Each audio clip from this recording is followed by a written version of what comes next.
रंग जाऊं तेरे रंग के एपिसोड की शुरुआत में दिखाया जाता है कि नानी अपने कमरे में सोई हुई रहती है। तभी वहां पर गुस्से में तारा आती है और नानी को उठाने की कोशिश करती है, लेकिन नानी नहीं उठती है। तारा बार बार नानी को अच्छी तरह से उठाने की कोशिश करती है, लेकिन वो नहीं उठती है। फिर लास्ट में तारा को गुस्सा आने लगता है, वो पानी का छिड़काव करती है, जिससे कि नानी को होश आ जाता है। और तारा कहती है, नानी मॉम अब आप उठिएगा, आपकी तबीयत ठीक हो गई। तभी नानी अपने आप को छू कर देखती है तो उन्हें लगता है कि उनकी तबीयत ठीक हो गई है। वो घबरा जाती है कि उनकी तबीयत कैसे ठीक हो गई। तभी नानी कहती है, हाँ मेरी तबीयत तो सचमुच में ठीक हो गई है। मेरी तबीयत ठीक हुई है देवयानी की वजह से। वो साक्षात देवी माँ है, उन्होंने मुझे काढ़ा पिलाया, काढ़ा में शक्ति थी, इसलिए मैं जल्दी से ठीक हो गई, मेरी तबीयत ठीक हो गई।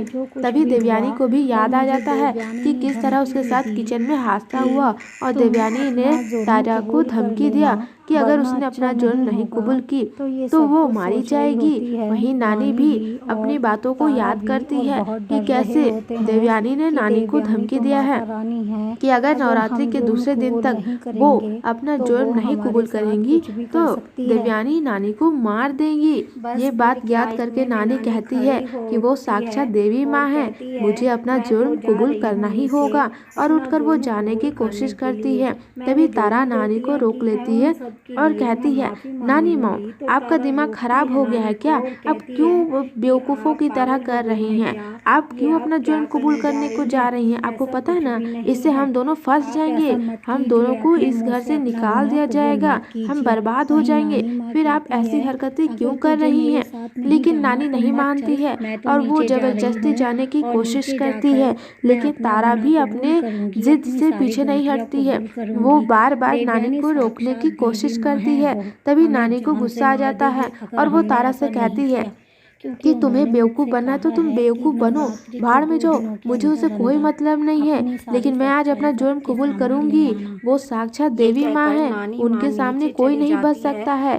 तुझे चलना है तो चल और यहीं पर रुकना है तो यहीं पर रुक, माँ से कोई नहीं बच सकता है। और ये कहकर नानी बाहर आ जाती है। नानी सीढ़ियों से उतर रही होती है, तभी वो देखती है कि रुद्र कितना खुश है, वो खुशी के साथ कितने अच्छे से खेल रहा है और एक छोटा सा फैमिली हो गया है रुद्र का। ये देखकर नानी कहती है, जिस बेटी को रुद्र कभी अब देखना पसंद नहीं करता था, बात नहीं करता था, आज उस बेटी के साथ खेल रहा है। तभी वहां पर तारा भी आ जाती है। नानी तारा को भी कहती है, देख तारा, रुद्र अपने छोटे से परिवार में कितना खुश है। उसे देख के पता चल रहा है कि रुद्र अपनी पुरानी जिंदगी को भूलकर अपनी जिंदगी में आगे बढ़ रहा है और वो देवयानी के साथ बहुत खुश है। ये कहकर नानी तारा को लेकर नीचे आती है और वो देवयानी के पास जाती है और देवयानी का पैर पकड़ लेती है और कहती है, माँ मुझे माफ़ कर दीजिए माँ, मुझसे बहुत बड़ी गलती हो गई, मैं आपको पहचानने में देर कर गई, लेकिन मुझे माफ़ कर दीजिए देवी माँ, मैं कभी भी ये गलती नहीं दोहराऊंगी, मुझे माफ़ कर दीजिए देवी माँ। ये सब देखकर रुद्र हैरान रह जाता है और देवयानी भी हैरान रह जाती है। रुद्र नानी से कहता है, नानी क्या हो गया आपको और ये आप क्या कर रही हैं? हमें कुछ बताएंगी तभी ना हम जानेंगे। तारा भी वहाँ पर आ जाती है और वो देखने लगती है। तभी नानी तारा को कहती है, ओह तुम क्यों चुप खड़ी हो, तुम भी बोलो। तभी तारा देवयानी से कहती है, हाँ देवयानी सॉरी देवी माँ, मुझे माफ़ कर दीजिए, मैंने भी बहुत बड़ी गलती की है और अपनी गुनाहों को मैं सबके सामने कबूल करती हूँ कि मैंने गलती की है, मुझे माफ़ कर दीजिए देवी माँ।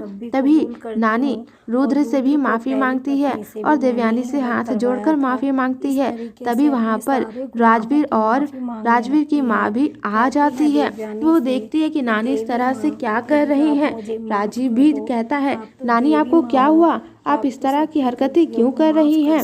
तभी नानी रुद्र से कहती है, बेटा मुझे आज तुम लोगों को एक सच्चाई बतानी है। तभी रुद्र कहने लगता है, नानी आपकी तबीयत ठीक नहीं है, आप अभी जाकर आराम कीजिए। तभी नानी कहती है, नहीं बेटा मुझे तुम्हें सच्चाई बतानी है। तभी नानी रुद्र से कहती है, बेटा रुद्र, मैंने ही तुम्हारी पत्नी ज्योति को तुमसे अलग किया है। इतना ही नहीं, तुम्हारे पिता के खिलाफ मैंने तुम्हारे मन में जहर भर दिया और तुम्हारी बेटी खुशी को भी तुमसे दूर कर दिया। इतना ही नहीं, मैंने तुम्हें मारने की भी कोशिश की। ये सब सुनकर रुद्र हैरान रह जाता है, उसके आंख में आंसू भर जाता है।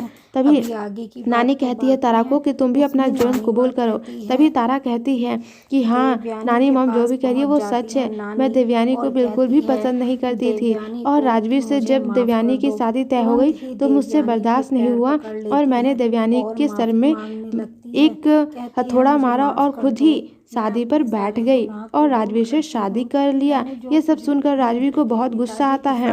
रुद्र नानी के सामने आता और कहता है, नानी आप ये जो कुछ भी कह रही है क्या ये सच है? आपने प्रॉपर्टी के लिए मुझे मारने की कोशिश की, मेरे परिवार को मुझसे दूर किया।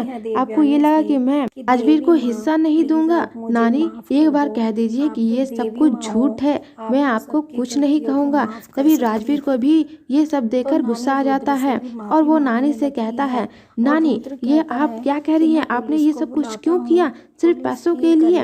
और तभी उसकी नज़र तारा पे पड़ जाती है और वो कहता है कि तारा, मुझे तुमसे ये उम्मीद नहीं थी। मैं जानता था कि तुम एक नंबर की गिरी हुई लड़की हो, लेकिन इतना हद तक गिर जाओगी मैंने ये नहीं सोचा था। आज तुम्हारी वजह से मेरी जिंदगी कहाँ से कहाँ पहुँच गई है। मैं तुम्हें कभी माफ नहीं करूँगा तारा, तुम एक नंबर की गिरी हुई लड़की हो। तभी राजवीर तारा को मारने की कोशिश करता है और नानी तारा को बचाने के लिए आगे आती है और राजवीर से कहती है, राजवीर ये क्या कह रहा है तू? यहीं पे रुक जा, अब तुझे आगे बढ़ने की ज़रूरत नहीं है। पहले तो पूरी बात सुन ले, उसके बाद एक्शन ले। तभी रुद्र नानी से कहता है, अब सुनने को बचा ही क्या है नानी, अब तो हमारे पास कोई रास्ता ही नहीं बचा है, आप कहना क्या चाहती है? तभी नानी रुद्र से कहती है, बेटा ये जो कुछ भी है ये आधी अधूरी बात है, पूरी सच्चाई तो भी बची हुई है, अभी तुम पूरा बात नहीं जानते हो। यही तुम चाहती थी ना देवयानी? हाँ रुद्र, देवयानी जो चाहती थी मैंने वही कहा है। देवयानी ने मुझे और तारा को इतना परेशान किया कि मजबूरी में मुझे और तारा को ये सब कुछ करना पड़ा। तुम नहीं जानते हो रुद्र, जब से देवयानी यहाँ पर आई है वो हमें इतना परेशान किए जा रही है कि हमें मजबूरी में आकर तुम्हारे सामने ये सब कुछ कबूल करना पड़ा। तुम नहीं जानते किसने मुझे कितना परेशान किया है। और मैं तुम्हें सच्चाई दिखाती हूँ। ये सब देखकर देवयानी चौंक जाती है कि ये नानी क्या कह रही है। नानी रुद्र को लेकर ऊपर कमरे की ओर जाती है और कहती है कि मैं पूरे सबूत के साथ तुम्हें बताती हूँ कि देवयानी ने किस तरह मुझे परेशान किया है। मैं ऐसे ही नहीं बोल रही हूँ, मैं जानती थी कि तुम्हें मेरी बातों पर भरोसा नहीं होगा, क्योंकि ये देवयानी तुम्हारे सामने महान बनना चाहती है। वो चाहती है कि तुम सिर्फ उसके साथ ही रहो और किसी के साथ ना रहो। वो तुम्हारे आगे महान बनने के लिए कुछ भी करना चाहती है। ये कहकर नानी रुद्र को लेकर उसके अपने कमरे में ले जाती है, जहाँ नानी दिखाती है कि ये देखो बेटा रुद्र, यहाँ पर पर्दे लगे हुए हैं और पर्दे के पीछे पंखा लगा हुआ है। ये पंखा जब चालू होता है तो पर्दा उड़ने लगता है। ये देखकर मैं डर जाती हूँ। इस बूढ़ी को डराने के लिए ये देवयानी ने कितनी गंदी गंदी हरकतें की हैं। और नहीं बेटा, और देखो तुम, ये दरवाजा में एक धागा बंधा हुआ है, जिसे खींचने से ये खुद बंद होता है और खुल जाता है। इस तरह की हरकतें करके इसने मुझे डराने की कोशिश की है। और यहाँ पे बात खत्म नहीं होती है। यहाँ पर आके देखिए लाइट, इस बल्ब को जैसे ही हम जलाते हैं ये कभी जलता है कभी बंद हो जाता है। इस तरह करके मुझे देवयानी ने डराने की कोशिश की है। रुद्र ये सब देखकर हैरान रह जाता है कि आखिर ये सब कुछ हो क्या रहा है। नानी अपने मन में कहती है, क्यों देवयानी, तुम्हारे जाल में तुम्हें कोई फंसा दिया ना।